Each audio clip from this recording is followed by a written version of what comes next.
सुट्टीसाठी या 4-5 वस्तू फार महत्त्वाच्या आहेत.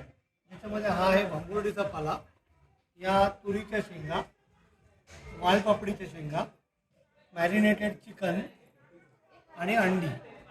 थोडंसं तेल आपण घेणार आहोत आणि मीठ घेणार आहोत.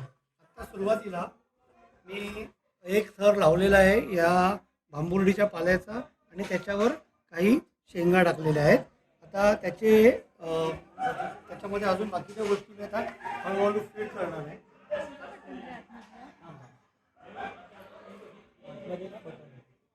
सुरुवातीला मी अंडी लावतोय, कारण हे जे भांडं आहे हे जेव्हा आपण याला आग लावणं हे करणार आहोत देणार आहोत त्यावेळेस हे भांडं उकळं असणार आहे आणि त्यामुळे काय होणार की अंडी हे वरच्या भागात राहतील, ज्यामुळे अंड्यांना चांगला शेक आणि त्यातली वाफ चांगली मिळेल.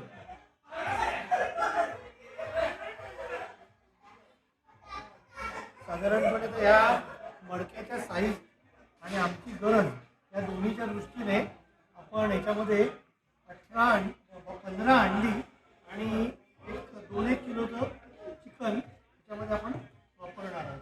आता हा झाला पहिला थर लावल्यानंतर पुन्हा एकदा भांबुर्डीचा पाला मी त्याच्यामध्ये सरकवतोय आणि तो अशा पद्धतीने लावायचा आहे की त्याच्या बाहेरच्या बाजूने आणि आतमध्ये वस्तू असतील, पण बाहेरच्या बाजूने हा पाला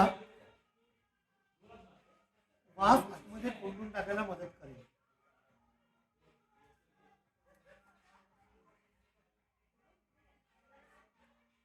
आता हे चिकन मी याच्यामध्ये थोडंसं जरा तेल पण त्याला लावतो.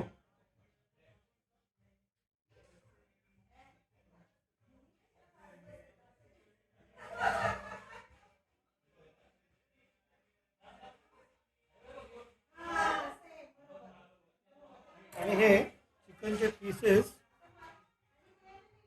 मी आतमध्ये आता सेट करतोय.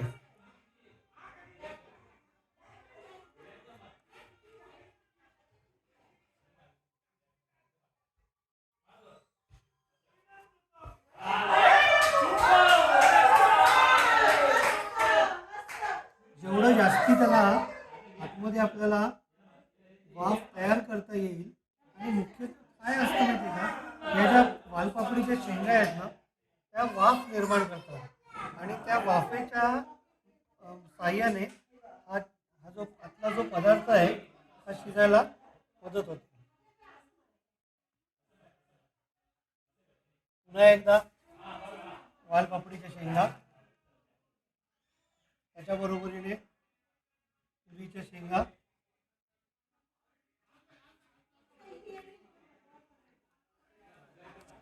थोडासा याचा भांबुर्डीच्या पाल्याचा थोडासा थर आणि पुन्हा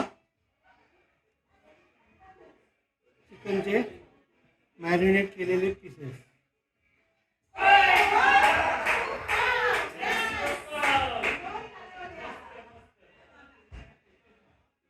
चिकनचा पूर्ण थर लावून घेऊया आणि मग ह्याच्यावरती एक कांदा आणि बटाट्याच्या फोडी आहेत ना त्या आपण पुष्कळ भरूया.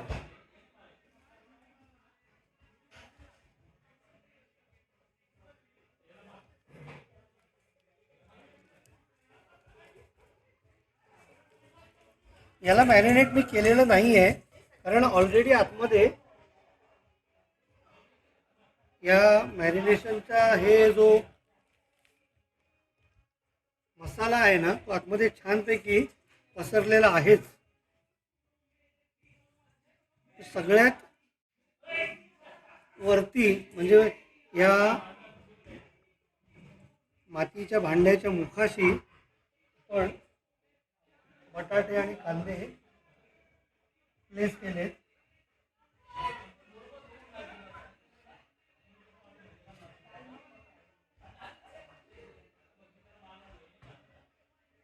आता पुन्हा हे सगळा जो उरलेला वालपापडीच्या शेंगा,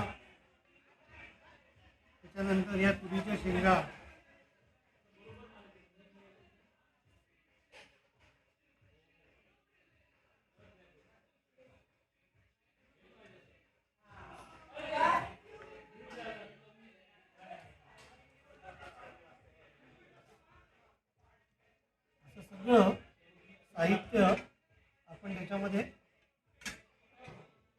स्प्रेड करून लावलेला आहे.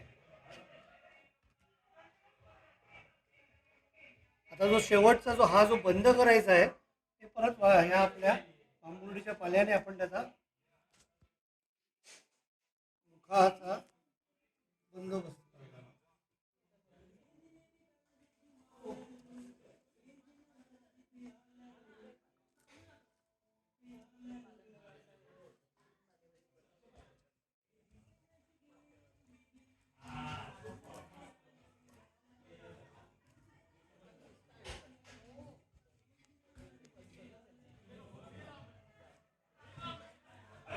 पूर्णपणे आता याचा तोंड बंद झालेलं आहे. गच्च भरल्यामुळे आतमध्ये फक्त वाफ असेल जेव्हा आपण त्याला तापवू तेव्हा, आणि बाकी काहीही जागा शिल्लक नसणार आहे. चला आता ह्याला आपल्याला शेक द्यायचा आहे आणि त्या शेकाची तयारी करायला आपण जाऊया. शेक देण्यासाठी आता तयार आपण आता याला घेऊन चाललोय शेकोटीकडे, आणि त्या शेकोटीमध्ये आपण याला पूर्ण शेक देणार आहोत, भाजणार आहोत.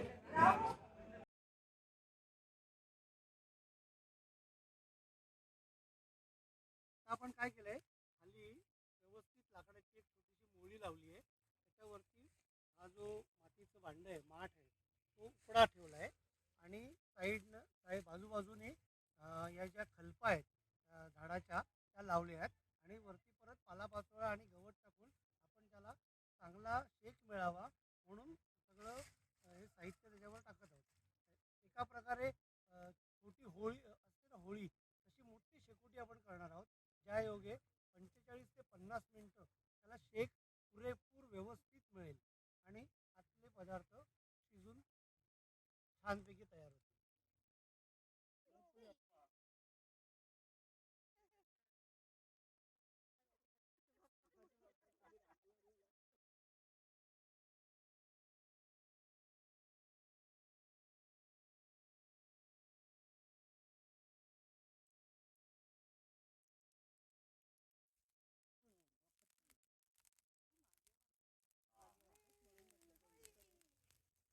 शेकोटी झालेली आहे. बोलतोय ना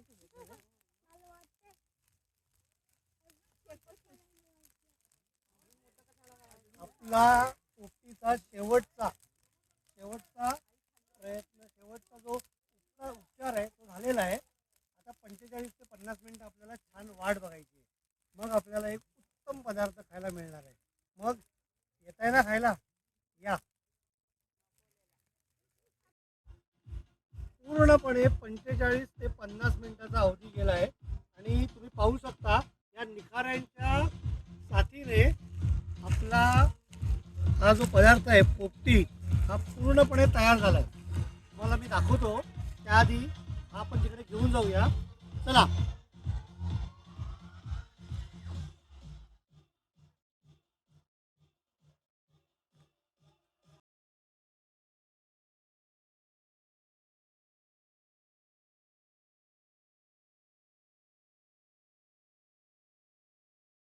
तयार आहे, या मग खायला लवकरच. सावकाश हातानं त्या गरम गरम मडक्यातलं एक एक एक एक ऐवज बाहेर काढायचा. आधी दिसतोय ना तो भांबुर्डीचा पाला, फार गरम आहे बरं का. ज्या पद्धतीने तो सारला आहे त्यामुळे वाफ आतमध्ये दडून राहिली आहे, आणि आतल्या प्रत्येक पदार्थाला त्याचा वास लागला आहे, आणि त्याची चव एका वेगळ्या पद्धतीने आतमध्ये दडलेली आहे. बटाटा, वालपापडीच्या शेंगा, अंडी, चिकन, आणि असे एक एक एक एक पदार्थ बाहेर यायला लागलेत. त्याचबरोबर आजूबाजूला असलेल्या सर्व खाणाऱ्यांच्या खवय्यांच्या नजरा आणि जिभा चाळवायला लागल्या नसतील तर नवलच.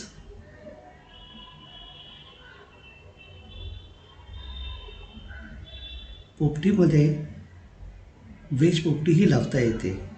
आत्ता आपण लावली ती चिकन पोपटी, आणि हे घ्या तयार.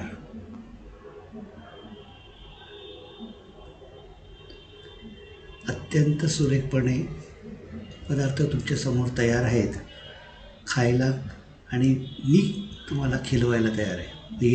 या लवकर या.